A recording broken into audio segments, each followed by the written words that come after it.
Ze woonden som in een hoeske. Hij was wat stief van reumatiek. Toch kon ze zich huil nu verredden. In het leutje hoeske achter diek.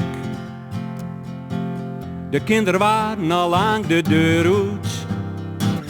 Toch kwamen ze ook nog op de Ooststeen.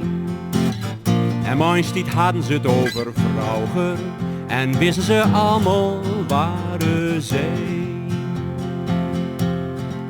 Het had nog nooit zo donker west. Of het werd altijd wel weer licht.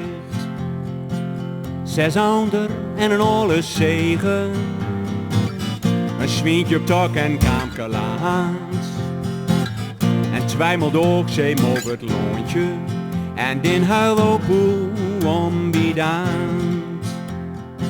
Zien huilen leven, haar arbeid. En moeke middag in de huis. Bij zomerdag huilvrouw gaan maaien. En pas om melken steeds bij huis. Het had nog nooit zo donker west. Of het werd altijd wel weer licht.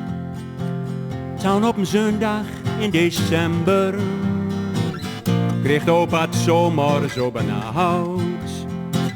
Zijn dochter brengt om de stad omdat ze het eigenlijk nooit vertrouwt. En aan de doos is overleden. Het had me bedoeltske zo begroot. Misschien was beter andersom best. Want 3 weken later was ze dood. Het had nog nooit zo donker west. Of het werd altijd wel weer licht. Het had nog nooit zo donker west. Of het werd altijd wel weer licht. De dood, dat hij je nooit wilt zeggen. Want beide woonden zich geen gelijk. Ze rusten zacht door op het kerkhof. Vlak bij dat hoeske achter diek. Het had nog nooit zo donker west. Of het werd altijd wel weer licht. Het had nog nooit zo donker west. Of het werd altijd wel weer licht.